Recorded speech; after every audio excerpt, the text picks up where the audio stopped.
এরা মারা গেলে এদের জানাজা দিও না। যারা বাদ্য সম্মিলিত গান শুনে ঘুমাতে যায়, বাজনা সহ গান, রাসূল সাল্লাল্লাহু আলাইহি ওয়াসাল্লাম বলেছেন এরা মারা গেলে এদের জানাজা দিও না। আরো বলছেন খুব অচিরেই কিছু মানুষ খানাজির, শূকর এবং বানর হয়ে যাবে। সাহাবায়ে কেরাম বললেন কেন ইয়া রাসূলুল্লাহ? বলবে তারা তাদের মাথায় বসিয়েছে গায়িকা এবং নায়িকাকে। মাথায় কোরআন ঢুকায় নেই, মাথায় কি ঢুকেছে? গায়িকা এবং নায়িকা। আজকে থেকে এগুলো ইস্তেফা দিয়ে মাথায় ঢুকাবো কোরআন আর হাদিস। আল্লাহ তৌফিক দান করুন।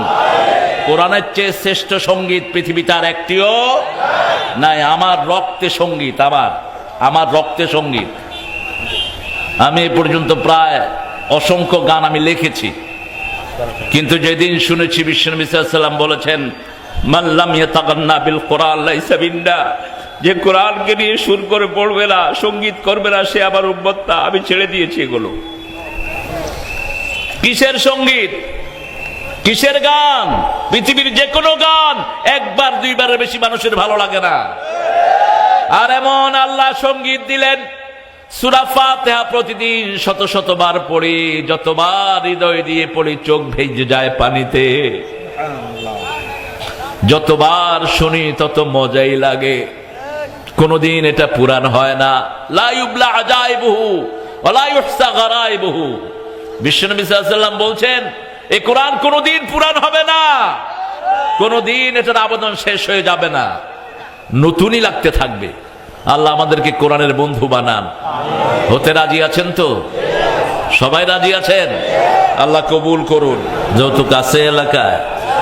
যেগুলো যৌতুক খায় এগুলো জন্তু জানোয়ারের চেয়ে নিকৃষ্ট। যৌতুক হারাম। যারা খেলো তাদের জীবনটাও হারাম হয়ে গেল। তুমি যদি যৌতুক নিয়ে বিয়ে করো তাহলে তোমার মেয়েকে বিয়ে দেওয়ার সময় তোমাকে যৌতুক দিতে হবে। আর যদি তুমি যৌতুক ছাড়া বিয়ে করো তাহলে তোমার মেয়েদেরকে বিনা যৌতুকে আল্লাহ বিয়ের ব্যবস্থা করে দিবেন। আমরা কোনো হারাম খাবো না। রাজি আছেন? এ কোরআনকে মানবো। সবাই রাজি আছেন? কারা কারা রাজি নাই? আমি একটু মনোযোগ টেস্ট করে নিচ্ছি। আমি ছোট্ট হাদিসের ছাত্র। আমি কোনোদিন দেখিনি বিশ্বনবী সাল্লাল্লাহু আলাইহি ওয়াসাল্লাম বলেছেন সাহাবীরা তোমরা বাতাস করো, আমি সে বাতাস খেয়ে খেয়ে শরীর ঠান্ডা করি। কোনোদিন বলেননি। কোনদিন খেদমত নেন নেই মুহাম্মদ রাসূলুল্লাহ সাল্লাল্লাহু আলাইহি ওয়াসাল্লাম। খেদমত করেছেন, খেদমত নেন নেই। খেদমত কি করেছেন? করেছেন। মানুষকে ভালোবেসেছেন। আমরা কোরআন ছাড়া কাউকে মানব না। রাজি আছেন মুসলমান? দুই হাত তুলে আল্লাহকে দেখান।